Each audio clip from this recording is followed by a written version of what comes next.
Hello students, I am Arvind Kumar, PhD Physics from Suraj School Rewari. Today we will discuss the next unit, fourth unit, EMI, that means electromagnetic induction, and AC means alternating current. In this unit there are four chapters. First chapter is EMI, basically electromagnetic induction. Second chapter is AC, alternating current, and third chapter electrical devices. In this chapter there are two major categories, that means AC transformer and transformer and generator. So दो ही topic हैं, उन दोनों topic को ही हम detail में study करेंगे, उसी से क्वेश्चन आते हैं. इस चैप्टर को फर्स्ट चैप्टर को स्टार्ट करते हैं. उसमें जो हमारा सबसे पहला इंट्रोडक्टरी पार्ट होना चाहिए वो टॉपिक है हमारे पास में मैग्नेटिक फ्लक्स. हम सभी ने इलेक्ट्रिक फ्लक्स पढ़ा हुआ है इन फर्स्ट यूनिट. वहां पे भी हमने इलेक्ट्रिक फील्ड लाइंस के कंपैरिजन में पढ़ा था. यहाँ पे हम किसके कंपैरिजन में पढ़ेंगे, क्योंकि थर्ड यूनिट में हम पूरा का पूरा मैग्नेटिक बिहेवियर पढ़ चुके हैं. अब उस मैग्नेटिक की थोड़ी एप्लीकेशंस पोर्शन पढ़ते हैं इसमें, तो इसलिए हमारे जो फर्स्ट टर्म आती है वो क्या आती है, मैग्नेटिक फ्लक्स. वहां पे इलेक्ट्रिक फ्लक्स था जिसको हम फाई ई से सफिक्स ई था, यहाँ पे बी लिखेंगे. बी का मतलब मैग्नेटिक फ्लक्स होगा. अब इसको अगर डिफाइन करें तो क्या होना चाहिए, कहता है कि number of magnetic field lines passing through an area normally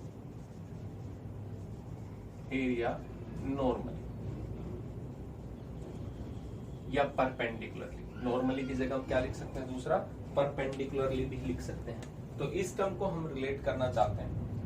तो यहाँ पे number of magnetic field lines कितनी पास होंगी एक एरिया से नॉर्मली. जैसे मैं यहां से कहूं कि ये एक एरिया था, इससे मैग्नेटिक फील्ड लाइंस कितनी पास हो रही हैं, वो जितनी number of magnetic field lines pass होंगी नॉर्मली, उसी को हम क्या कहेंगे, मैग्नेटिक फ्लक्स कहेंगे. जैसे मैं ये सिंपल सा ये कहूं कि ये सरफेस एरिया था और इधर से मैग्नेटिक फील्ड लाइंस आ रही, तो मैग्नेटिक फील्ड लाइंस इस एरिया के क्या है, नॉर्मली है, परपेंडिकुलर. इस एरिया के, एरिया वेक्टर नहीं बोल रहा, एरिया के क्या है, परपेंडिकुलरली. तो जितनी इसके थ्रू पास होंगी वही क्या कहलाएगा, मैग्नेटिक फ्लक्स. अगर इलेक्ट्रिक फील्ड लाइंस होते तो क्या बोल देते, इलेक्ट्रिक फ्लक्स. तो यहाँ पे इस टर्म को अगर देखें कि मैं ये कह दूं अब की बार एरिया जो है वो हमारा नॉर्मली नहीं है, वो कुछ टिल्टेड है. अब एरिया वेक्टर की डायरेक्शन हम पढ़ चुके हैं गॉस थ्योरम में, वो सरफेस पे क्या होता है, परपेंडिकुलर आउटवर्ड. तो ये अगर सरफेस है तो इसको मैं कहूं कि इसका एरिया वेक्टर क्या होगा, तो आप कहोगे इसके परपेंडिकुलर ये था. लेकिन मैं कहूं कि ये सरफेस ही ऐसे टिल्टेड है तो इसका एरिया वेक्टर जो होगा वो तो सरफेस के परपेंडिकुलर होगा. जितना आपने इस एरिया को टिल्ट किया उतना ही एरिया वेक्टर, ये जो डायरेक्शन होगी ये किसकी होगी, एरिया वेक्टर, सरफेस के परपेंडिकुलर. अब मैं कहूं कि मैग्नेटिक फील्ड लाइंस जा रही हैं, इसके थ्रू पास हो रही हैं, तो यहाँ पे मैग्नेटिक फील्ड लाइंस है वो ऐसे जा रही इस सरफेस के थ्रू. तो यहाँ पे देखा जाए तो ये मैग्नेटिक फील्ड लाइंस है इस एरिया के थ्रू कुछ एंगल पे जा रही है, बट हमारी डेफिनेशन के अकॉर्डिंग क्या होना चाहिए, नॉर्मली. तो इसका मतलब नॉर्मली तो कब होगा, जब मैं इसका कुछ कंपोनेंट लूं, कि मैं ये कहूं कि इसका जो एरिया वेक्टर था वो मैग्नेटिक फील्ड की डायरेक्शन में कितना था, तो यहां से एरिया वेक्टर को रिजोल्व करें इस डायरेक्शन में तो कितना आएगा, ए कोस थीटा. या एरिया वेक्टर की डायरेक्शन में ले जो सरफेस के परपेंडिकुलर है, तो बी को अगर इधर रिजोल्व कर रहे हो तो कितना आएगा, बी कोस थीटा, क्योंकि दोनों ही वेक्टर हैं, किसी को भी रिजोल्व कर सकते हो. या तो बी कोस थीटा इंटू ए लिख सकते हैं या ए कोस थीटा इंटू बी लिख सकते हैं. तो यहाँ पे मैग्नेटिक फ्लक्स का क्वांटिटेटिव एनालिसिस हो गया कि क्वांटिटेटिवली हम कैसे एनालिसिस करेंगे. तो यहाँ पे कितना होगा, B dot A. Dot product क्यों लिखा मैंने, क्योंकि अभी आप देख रहे हो कि कहीं पे भी लोगे टर्म्स वो कैसी आएगी, कोस थीटा, और दोनों ही वेक्टर हैं तो दोनों वेक्टर मल्टीप्लाई में है, तो इसका मतलब कोस थीटा कब आएगा, जब डॉट प्रोडक्ट होंगे. इसको एक्सपेंड कर देते तो कितना आएगा, बी ए कोस थीटा. इसका मतलब मैग्नेटिक फ्लक्स है वो तीन क्वांटिटीज पे डिपेंड कर रहा है. मैग्नेटिक फील्ड की स्ट्रेंथ कितनी है, एरिया कितना है, ज्यादा एरिया होगा ज्यादा मैग्नेटिक फ्लक्स होगा. और थर्ड है थीटा, ओरिएंटेशन, कि मैग्नेटिक फील्ड और एरिया जो है वो एक दूसरे के साथ कैसे हैं, किस पोजीशन में रखे हुए, कितने एंगल पे हैं, तो वो एंगल भी डिपेंड करता है, दैट मींस ओरिएंटेशन भी होगी. तो मैग्नेटिक फ्लक्स का फॉर्मूला हमें मिल गया क्वांटिटेटिवली। अगर कहीं पे कैलकुलेट करेंगे तो देखेंगे कितनी मैग्नेटिक फील्ड है, कितना एरिया था, और मैग्नेटिक फील्ड और एरिया वेक्टर, ध्यान रखेंगे एरिया नहीं, एरिया वेक्टर जो सरफेस के क्या होता है परपेंडिकुलर, सरफेस के परपेंडिकुलर से मैग्नेटिक फील्ड और उसके बीच में एंगल देखेंगे, वो एंगल होगा थीटा। तो यहाँ पे यूनिट की बात कर लेते हैं। यूनिट जो होती है वो यहां से देखी जाए तो क्या होती है, मैग्नेटिक फील्ड की क्या होती है टेस्ला, और एरिया की क्या होती है मीटर स्क्वायर, तो टेस्ला मीटर स्क्वायर भी होती है। बट यहाँ पे एसआई सिस्टम में और देखा जाए तो एक टर्म्स और होती है जिसको हम बोलते हैं वेबर। तो मैग्नेटिक फ्लक्स की यूनिट होती है वेबर, जिसको हम शॉर्ट में लिखते थे डब्ल्यू। इसी टर्म्स के बेसिस पे हम कई बार मैग्नेटिक फील्ड की यूनिट लिख रहे थे कि मैं यहाँ पे बी लिखूं तो बी इक्वल टू कितना होगा मैग्नेटिक फ्लक्स अपॉन में एरिया। तो मैग्नेटिक फ्लक्स की यूनिट क्या थी वेबर थी, और एरिया की मीटर स्क्वायर, इसलिए हम मैग्नेटिक फील्ड की कई जगह यूनिट क्या लिख रहे थे टेस्ला की जगह वेबर पर मीटर स्क्वायर। तो इसका मतलब यहाँ पे ये टर्म्स आपको याद रखनी थी, मैग्नेटिक फील्ड की यूनिट एक और होती है वेबर पर मीटर स्क्वायर। ठीक, दूसरी यूनिट होती है तो एसआई थी, सीजीएस यूनिट भी होती है।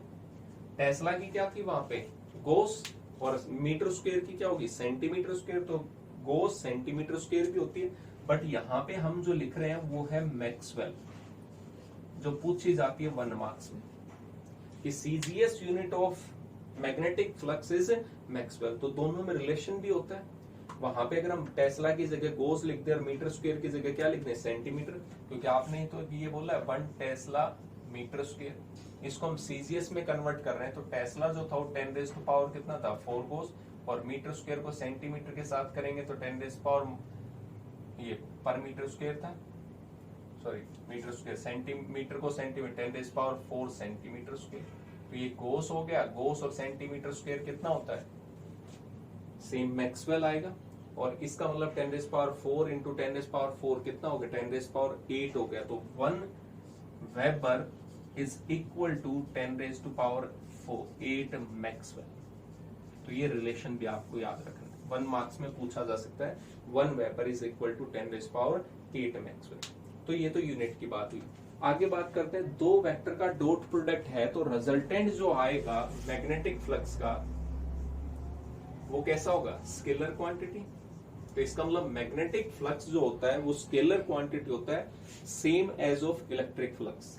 दूसरी टर्म्स को अगर आगे प्रोसीड करें तो अगर स्केलर क्वांटिटी होती है तो इसका मतलब ये तो पॉजिटिव भी होगा, नेगेटिव भी होगा और जीरो भी हो सकता है। इसका मतलब it may be positive, negative and zero. Positive भी हो सकता है, नेगेटिव भी हो सकता है और जीरो भी हो सकता है। तो ये टर्म्स हम यहाँ पे पढ़ते हैं। अब पॉजिटिव, नेगेटिव और जीरो कब होगा वो डिपेंड करता है आपके एंगल के ऊपर। अब कोस की वैल्यू हम सभी को पता है कि पॉजिटिव भी होती है, +1 भी होती है, -1 भी होती है और जीरो भी हो जाती है। पॉजिटिव की अगर बात करें तो मैग्नेटिक फ्लक्स पॉजिटिव कब होगा when theta is in between 0 degree and less than 90 degree. इसका मतलब इसको बोलते हैं कि ये किसी चीज से सरफेस से, जैसे मैं कहूं कि ये क्यूब होता तो क्यूब से इधर से मैग्नेटिक फील्ड जा रही है, तो यहां से एरिया वेक्टर हम देखते तो एरिया वेक्टर और मैग्नेटिक फील्ड के बीच में एंगल कितना होता है 0। तो ये इस सरफेस से बाहर जा रही थी मैग्नेटिक फील्ड लाइंस, तो इसको बोलते हैं आउटगोइंग फ्लक्स। तो इसलिए आउटगोइंग फ्लक्स के बीच में एंगल जो होता है वो 0 डिग्री होता है, इसलिए उसकी वैल्यू कितनी आ जाती है पॉजिटिव आती है। इसलिए आउटगोइंग फ्लक्स को हम क्या लिखते हैं हमेशा पॉजिटिव लिखते हैं। अगर मैं कहूं कि ये सरफेस है और इधर मैग्नेटिक फील्ड लाइंस आ रही है, यानी कि मेरी तरफ आ रहा है, इनकमिंग हो गया, इस रूम के अंदर आ रहा है, इस बोर्ड से हमारी तरफ, तो इसका मतलब ये अंदर आ रहा है। तो इसका मतलब एरिया वेक्टर जो था और जो मैग्नेटिक फील्ड होगी किसी चीज के इनकमिंग के टर्म्स में, तो एरिया वेक्टर तो हमेशा परपेंडिकुलर आउटवर्ड होता है, इस रूम से बाहर की तरफ होगा, और वहां पे मैग्नेटिक फील्ड रूम के अंदर आ रही तो वो क्या होगा इनकमिंग का। तो इनकमिंग में एंगल जो हो जाता है वो 180 डिग्री हो जाता है कि रूम से बाहर एरिया वेक्टर तो और मैग्नेटिक फील्ड इनसाइड में आ रही, तो कोस 180 जो होता है वो -1 होता है, तो वहां पे क्या होता है नेगेटिव हो जाता है। तो यहाँ पे अगर हम कहें तो थीटा जब 0 और 90 डिग्री के बीच में होगा तो वहां पे मैग्नेटिक फील्ड लाइंस किसी सरफेस से बाहर जा रही होंगी, इसलिए उसको क्या बोला जाता है आउटगोइंग फ्लक्स। और आउटगोइंग फ्लक्स को ही क्या लिखते हैं हम पॉजिटिव लिखते हैं। दूसरा नेगेटिव, नेगेटिव कब होगा एंगल पे डिपेंड था, सरफेस से कितना होना चाहिए, इनसाइड में आना चाहिए। तो इनसाइड में एंगल कितना बन रहा था, 90 से तो ग्रेटर, इक्वल नहीं लिख रहा, और less than equal to 180 degree.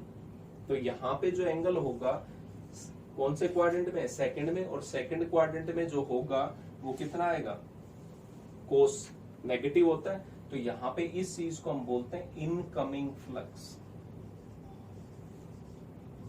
Incoming flux जो होगा वो कैसा होगा, नेगेटिव होगा। और दूसरा मैं ये कहूं कि ये सरफेस ऐसे है और मैग्नेटिक फील्ड लाइंस ऐसे जा रही हैं, तो आप इसका जो एरिया वेक्टर लोगे वो कैसे होगा, बिल्कुल परपेंडिकुलर। तो एरिया वेक्टर और मैग्नेटिक फील्ड के बीच में एंगल कितना बन रहा है, 90।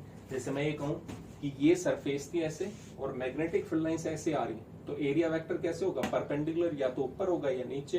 तो इस मैग्नेटिक फील्ड लाइंस के साथ एंगल जो बनेगा वो कितना बनेगा, 90 डिग्री।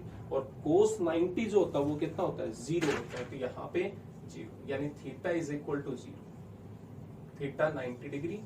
तो यहाँ पे 0 मैग्नेटिक फ्लक्स होगा, जिसको हम क्या बोलते हैं, सरफेस के परपेंडिकुलर के टर्म्स में। तो मैग्नेटिक फ्लक्स जो है वो तीनों हो सकते हैं, पॉजिटिव भी हो सकता है, नेगेटिव भी हो सकता है और 0 भी हो सकता है। ये हमारे पास में मैग्नेटिक फ्लक्स था जो इस पूरे चैप्टर का बेस पॉइंट है, क्योंकि इसी के वेरिएशन से, क्योंकि मैग्नेटिक फ्लक्स में चेंज कब कब होगा, या तो बी में चेंज होगा, मैग्नेटिक फील्ड के स्ट्रेंथ में, एरिया में, या एंगल में। इन्हीं के बारे में हम आगे इस पूरे चैप्टर में प्रोसीड करेंगे। तो एक बार इसको रिवाइज कर लेंगे, आगे फिर नेक्स्ट वीडियो में स्टार्ट करेंगे। Thank you.